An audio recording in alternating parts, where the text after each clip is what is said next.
12장 17절에서 21절. 시작. 너는 귀를 기울여 지혜 있는 자의 말씀을 들으며 내 지식에 마음을 둘지어다. 이것을 내 속에 보존하며 내 입술 위에 함께 있게 하니 아름다우니라. 내가 네게 여호와를 의뢰하게 하려 하여 이것을 오늘 특별히 네게 알게 하였노니 내가 요략과 지식의 아름다운 것을 너를 위해 기록하여 내가 진리의 확실한 말씀을 깨닫게 하며 또 너를 보내는 자에게 진리의 말씀으로 화답하게 하려 함이 아니니라. 아멘. 할렐루야. 우리 옆에 계신 분들과 인사합시다. 사랑합니다. 축복합니다. 무더위 속에서도 아름답고 무더위 속에서도 멋진 우리 남편가족들을 축복합니다. 잠언 말씀을 꺼내면서 제가 제일 먼저 가졌던 것이 인생이 무엇이냐라는 질문이에요. 인생이 무엇이냐. 그래서 사람들은요, 그 인생의 그 의미를 찾기 위해서 고민을 하죠. 제가 어릴 때 저희 아버지 책꽂이에 몇 권의 책이 있었는데 그 중에 한 권이 카네기 처세술이라는 책이 있었어요. 뭐 옛날 세로로 된 그 책이어서 자세하게 뭐 읽어보지도 않고 늘 카네기가 어떤 사람일까라는 고민만 하다가 카네기 처세술이라는 책을 보면 그런 이야기가 있다는 거예요. 칭찬에 대하여 불평하지 말라, 경청하라. 그러면서 약간의 격언, 교훈식으로 이 카네기가 글을 썼다는 거예요. 또 하나의 책이 기억납니다. 명심보감이라는 책이 아버지의 책꽂이에 꼽혀 있었습니다. 제1장 첫 번째 이 명심보감의 글이 제가 초등학교 4학년 때인가 이걸 외워가지고 어른들 앞에 명절에 저희 큰아버지, 작은아버지 앞에서 쭉 이야기를 했던 적이 있는데 지금 보니까 다 까먹어가지고 다시 한번 찾아봤습니다. 어떤 글이었냐면 기만즉일이요 인만즉상이라는 글이 있더라고요. 그릇이 가득 차면 넘치게 되고 사람이 가득하면 그 사람을 잃게 된다는 거예요. 그래서 이게 뭔지도 모르고 저는 외웠던 경험이 있습니다. 그런데 이제 우리의 신앙 안에서 인생이 무엇인가를 되돌아볼 때 잠언이나 전도서에 나오는 글들은 어쩌면 우리의 지혜가 될 법한 하나님의 말씀이라는 것이죠. 무엇 때문인가 하면 인간에 대한 많은 지혜 욕구가 만들어낸 것이 있죠. 철학을 만들어냈습니다. 철학. 그리고 철학, 이게 뭐 위에 있다고 해서 그런 게 아니라 역사적으로 이야기하는 거예요. 철학 위에 뭐가 있습니까? 철학 위에 신학이라는 것이 있었죠.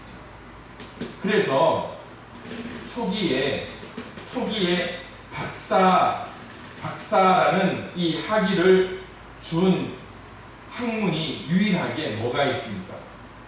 제가 말씀드렸던 철학과 신학에 대해서만 박사 학위가 주어졌던 시기가 있었다는 거예요.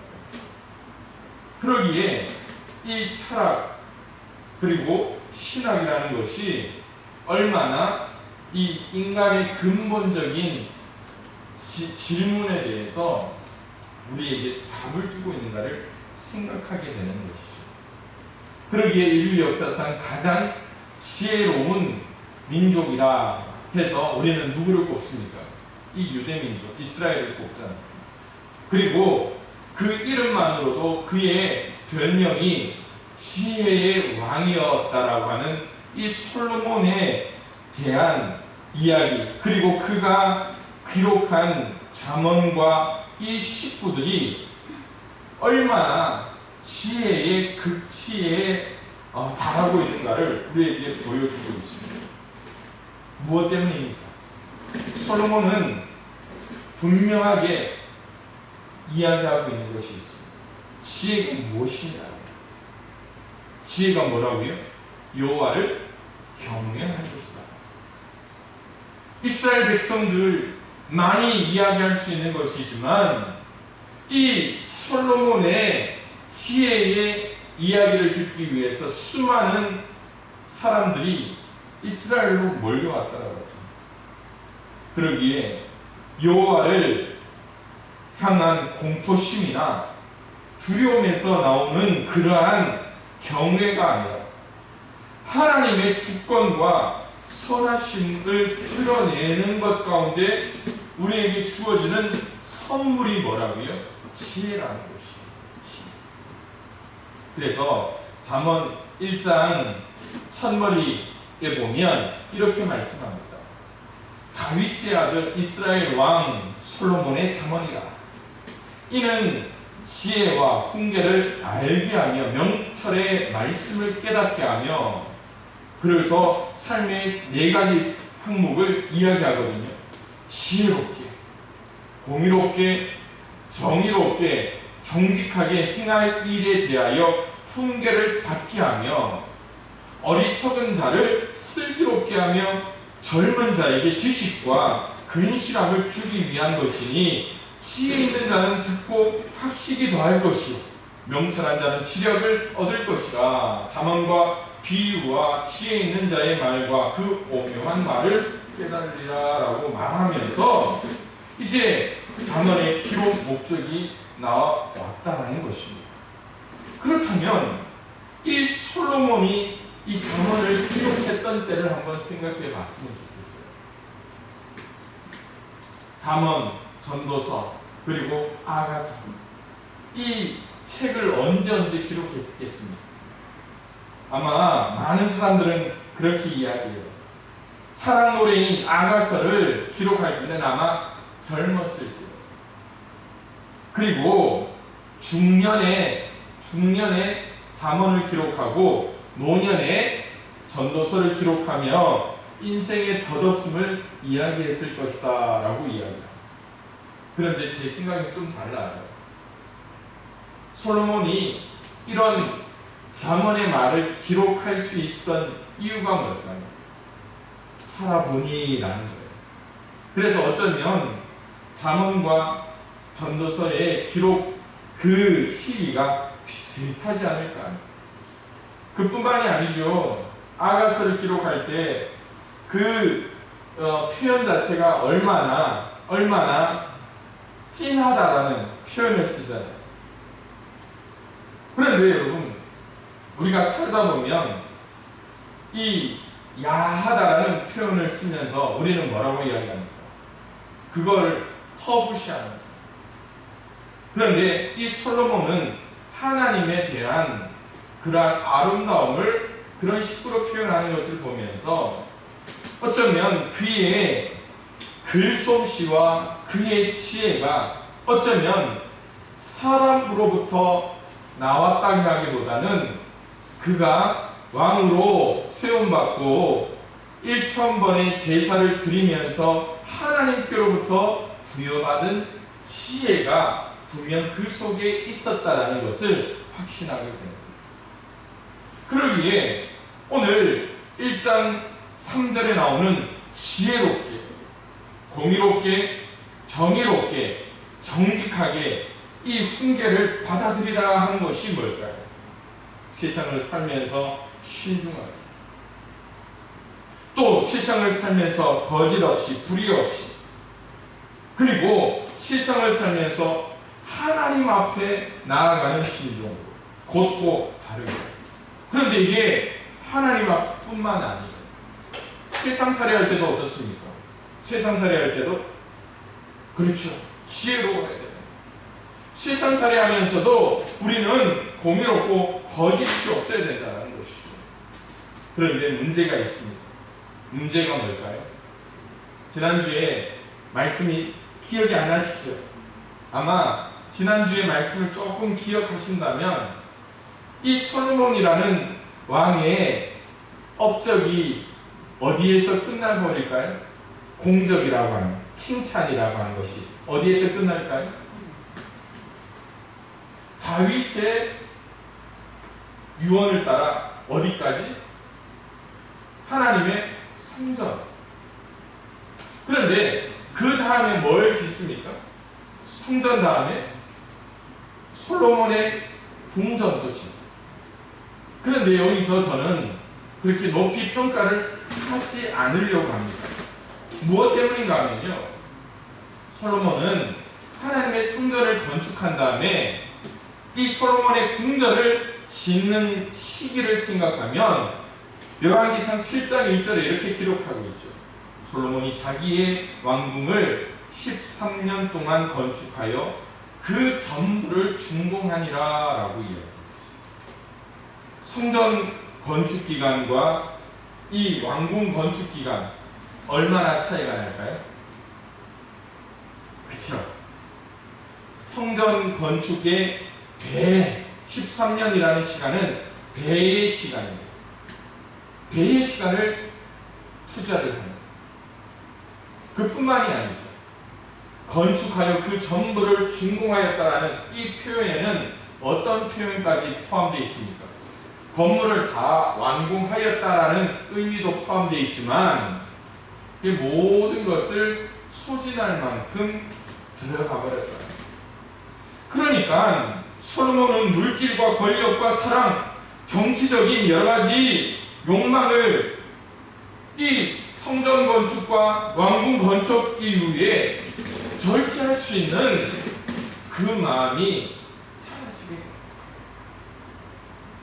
그래서 그 시대의 어떤 사람보다 뛰어나려고 하는 거예요. 하나님이 주신 그 지혜의 달란트가 분명히 있는데 그는 어떻게 하려고요?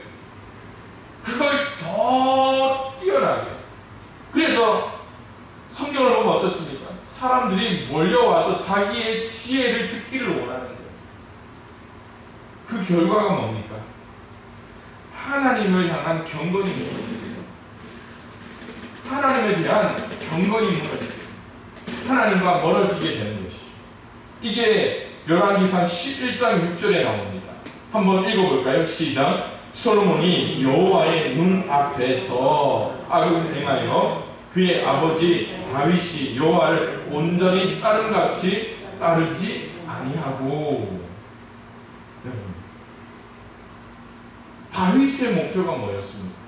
어떻게 하면 하나님 마음에 합한 자였잖아요. 어떻게 하면 하나님께 합한 삶을 살 것인가를 고민하였는데 이 솔로몬은 어떻게 하면 뛰어날까? 그래서요, 이 솔로몬이 이 성전 건축하고 나서 그 기도문을 보면서 우리가 7가지의 기도문을 지난주에 생각했거든요. 또 언제 우리가 그랬지? 솔로몬의 그 지혜의 그 분량이 여러분들에게 조금씩이라도 주어짐으로 그 지혜로 지난주에 했던 설교가 조금이라도 기억날 수 있기를 주님의 이름으로 축원드립니다. 자, 그 7개가 뭡니까? 주의 백성들에게 정의가 실현되게 하소서. 전쟁의 재앙에서 우리를 보호하소서. 이 땅에 비를 주소서. 이 땅에 온갖 고통이 없게 하소서. 주를 찾는 이방인들에게 은혜를 베푸소서. 전쟁에서 승리를 주옵소서. 우리를 토로 생활에서 구하소서. 여러분, 이 7개의 기도문이 누구를 향한 기도문일까요? 이 기도문을 보면 언제 나타날 일들에 대해서 예견된 기도문인지 아십니까? 솔로몬 이후에 이제 북이스라엘과 남유다로 나눠지게 돼요. 그 나눠진 북이스라엘과 남유다의 왕들이 겪어야 될 일들이 솔로몬의 기도문 가운데 포함되어 있다는 거예요. 그런데 이 기도문의 결론이 뭡니까?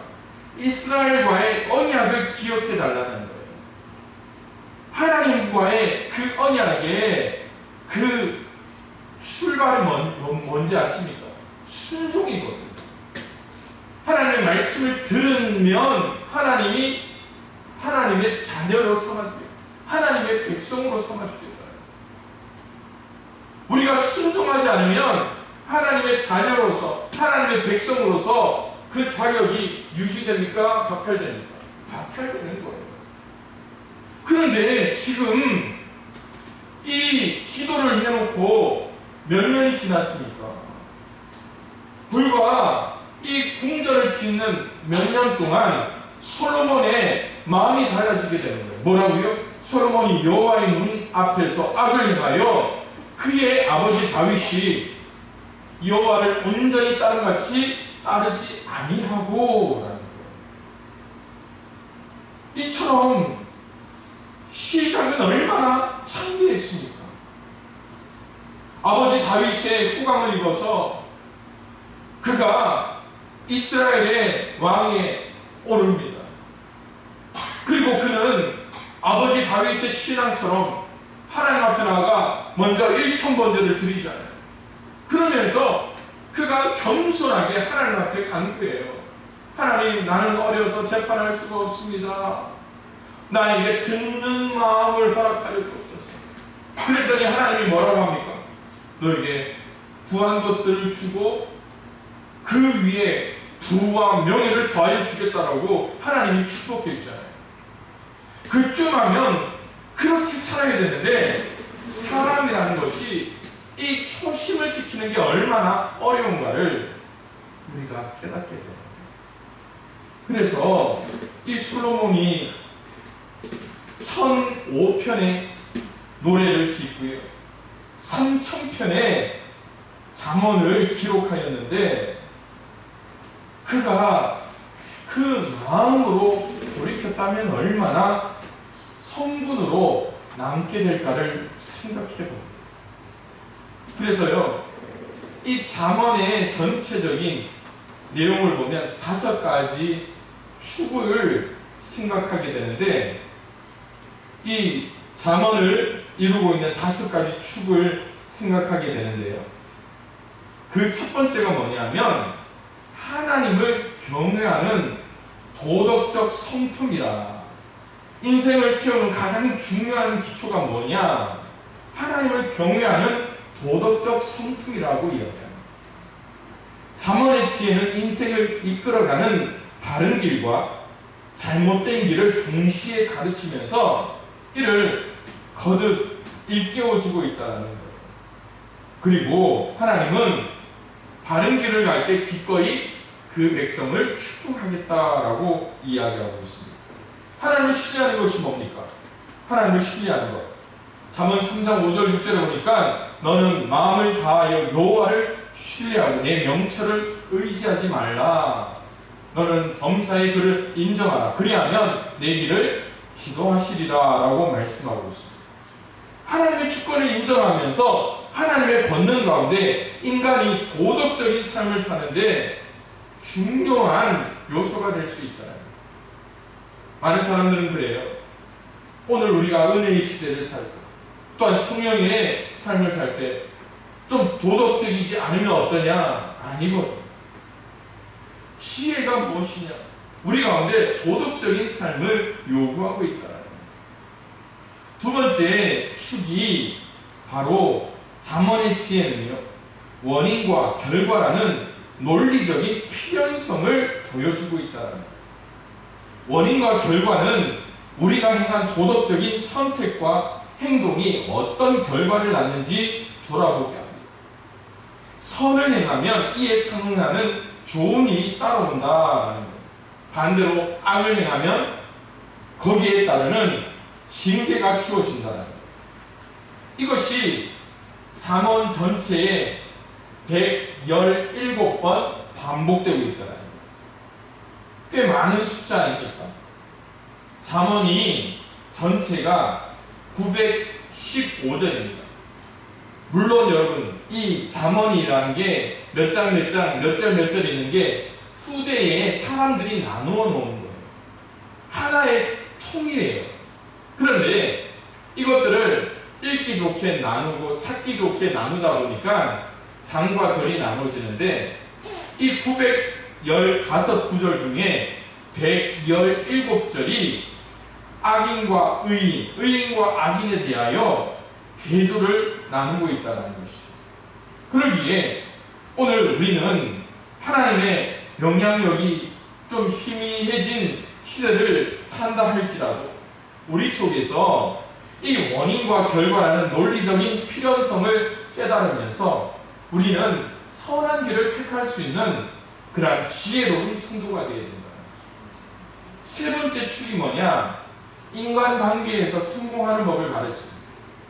이 이야기하면 또 카네기의 이 글처럼 생각될 수도 있겠지만 잠언은요, 이 사람이 살아가는 공동체 속에서 어떻게 성공할 수 있는가, 지혜롭게 살 수 있는가를 우리에게 보여주고 있습니다. 그러면서 부모의 훈계에 대한 특별한 관점, 그래서 자녀는 누구에게 복종하라? 부모에게. 이러한 강한 메시지가 남아있는 이유가 뭘까요? 말씀을 생각하다 보면 솔로몬은 그의 아버지의 특별한 사랑을 받죠. 아버지가 누굽니까? 이 다윗이 솔로몬에게 얼마나 특별합니까?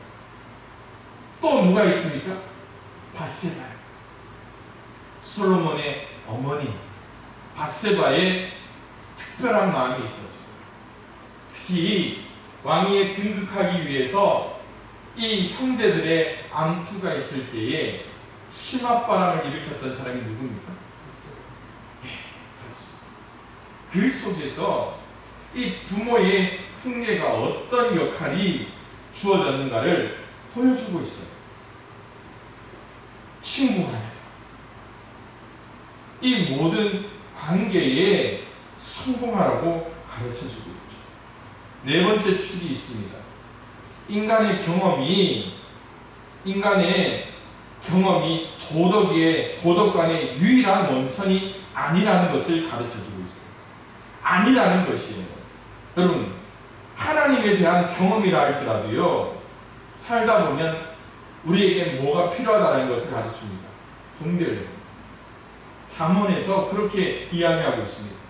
성경은 하나님의 경험에 대하여 명쾌하게 설명하고 있어요. 하나님의 지혜는 의미 있는 인생길이 어떤 것인지 보여주고 있습니다. 우리가 그 분별력이 사라지기 때문에 잠언에서는요, 훈련을 받아라. 그리고 그 속에서 절제하고 근면하라는 덕목도 강조하고 있어요. 그래서 12장 1절에 뭐라고 이야기합니까? 훈계를 좋아하는 자는 지식을 좋아하거니와 징계를 싫어하는 자는 짐승과 같으니. 지혜가 없을 때 이 솔로몬은 아주 극단적인 표현까지 하고요. 훈련과 훈계, 절제와 근면에서 우리 사람이 살아가기 위한 마음의 자세를 갖출 것을 말씀하고 있죠. 또한 여기서 절제와 근면이라는 덕목도 보여주고 있어요. 절제가 뭡니까? 술 취하지 말라 경고합니다. 근면 성실에 대해서 뭐라고 이야기합니까? 게으른 자는 누구에게 배우라? 개인에게 배우라라고 이야기하면서 인생이라는 것이요, 거저 주어지는 것이 아니라. 아마 우리 양평교회 성도님들은 이 훈계와 또 절제, 근면이라는 것에 상당한 달란트를 받으셨을 거예요. 얼마나 부지런한지요. 그래서 마지막 5번째 축이 무엇인가 하면 세상의 현실에 어떻게 다가야 할 것인가를 가르쳐 주는데 그 출발점이 누구라고요? 하나님이라고요. 출발점. 우리가 세상의 현실에 어떻게 다가갈 것인가, 그것을 가르쳐 주는 분이 하나님이라는 거예요. 삶의 가장 어려운 순간에 잠언의 지혜는요, 이렇게 이야기합니다. 그 상황을 바라보라. 난관을 피해 가지 말라고 이야기해요. 그 상황을 바라보고 물러서지 말라. 인생의 모든 성공이 걸린 문제라면 하나님의 말씀을 통하여서 답을 얻기를 원하는 것이 바로 이 잠언 솔로몬의 지혜라는 것입니다. 그러기에 우리의 인생이 결국 어디에 머물러야 될까요? 하나님 안에. 잠언과 전도서를 같은 선상에서 보십시오. 이 인생의 지혜를 이야기하던 솔로몬의 이야기가 전도서 1장에 가면 뭐라고 이야기합니까? 헛되고 모든 것이, 하나님의 모든 것이 헛되다. 그런데 인생의 지혜를 설명한 그가 잠언 마지막에 가서 뭘 생각하라고요? 창조주를 기억하라. 하나님 안에 머물라라고 이야기하고 있는 것을 보게 됩니다. 그러기에 오늘 우리가 인생을 어떻게 살아가야 될 것인가? 답은 한 가지. 어떻게 해요? 어떻게 살아야 됩니까? 지혜로. 그래서 오늘 우리가 읽었던 잠언 22장 17절에서 21절의 말씀을 통하여서 꼭 한 가지를 여러분들에게 권면합니다. 무엇인가 하면 지혜가 빛나는 성도의 삶을 살아요. 지혜가 빛나는 이 성도의 삶이 되어야 됩니다. 그래서 우리가 읽었던 잠언 22장 17절 18절을 보면 이렇게 말씀합니다. 너는 귀를 기울여 지혜 있는 자의 말씀을 들으며 내 지식에 마음을 둘지어다. 이것을 내 속에 보존하며 내 입술 위에 함께 있게 함이 아름다웁니다. 이 말씀을 보면요, 지혜의 말씀이 우리 속에 어떻게 적용되는가를 4단계로 보여주고 있어요. 첫 번째, 어떤 단계입니까? 귀로 듣는 단계. 너는 귀를 기울여 지혜 있는 자의 말씀을 들으며 라고 얘기합니다. 귀로 듣고, 그 다음 단계가 뭡니까? 마음으로 묵상하며 내 지식에 마음을 둘지어다 라고 얘기합니다. 세 번째가 뭡니까? 간절히 사모하고. 간절히 사모하고. 말씀에서 뭐라고 이야기합니까? 이것을 내 속에 보존하며. 여러분, 여기서 내 속이라는 것이 어떤 것을 의미하느냐면, 성경에 적으실 분 적으셔요. 뱃속이에요, 뱃속. 내 속이라는 것이 뭐냐면 내 대에 두라고 의미합니다.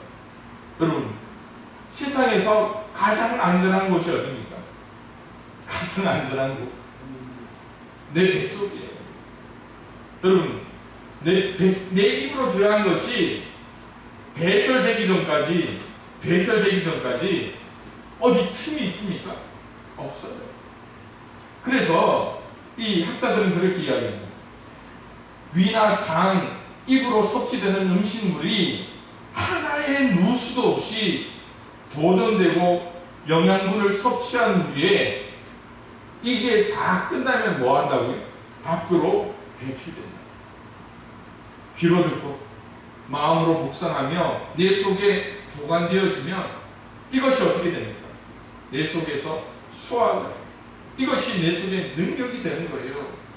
그 능력이 될 때 어떻게 된다고요? 네 번째로, 입으로 다른 이에게 전달된다. 증거된다. 그래서 내 입술 위에 함께 있게 함이 아름다우니라 라고 말씀하고 있습니다. 그런데 사랑하는 성도 여러분, 오늘 말씀을 보면서 또 하나의 질문이 생기잖아요.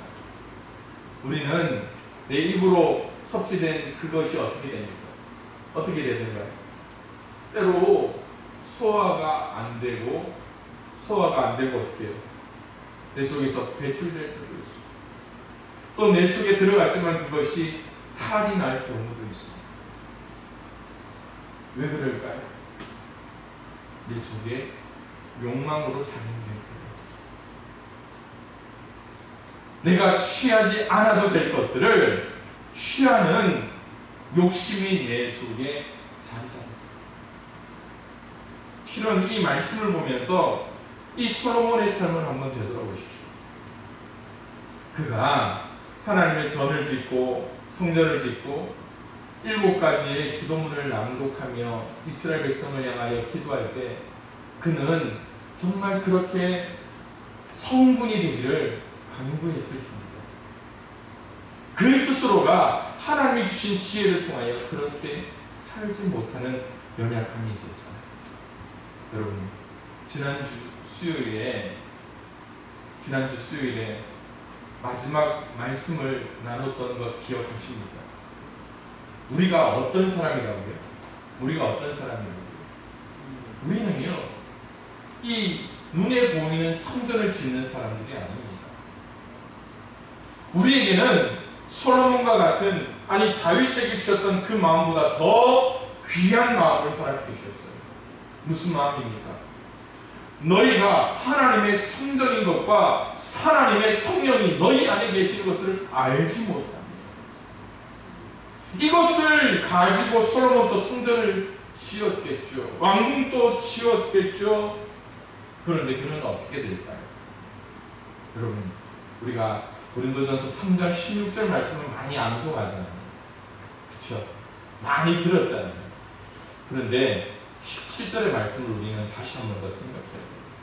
17절 말씀 한번 읽어볼까요? 앞에 있는 자막을 통해서 시작. 누구든지 하나님의 성전을 더럽히면 하나님이 그 사람을 멸하시리라. 하나님의 성전은 거룩하니 너희도 그러라.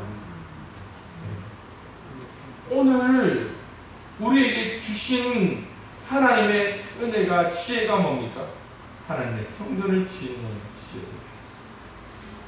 그런데 솔로몬은 그 눈에 보이는 아름다운 부와 영화의 성전을 지었지만 결국 그는 멸망에 살았습니다. 모르겠어요. 솔로몬이 성군이라고 생각하시는 분도 있겠지만 제 관점에서는 아닙니다. 그러기에 오늘 우리가 이 잠언의 지혜와 가르침을 통하여서 우리에게 허락하신 하나님의 아름다운 것을 지켜나갈 수 있는 저와 여러분들이 되기 원합니다. 하나님이 우리 각자에게 주신 인생의 아름다움을 지켜나가며 하나님의 성전을 더욱더 아름답게 선포할 수 있는 저와 여러분들의 삶이 될 수 있기를 주님의 이름으로 축원을 드립니다.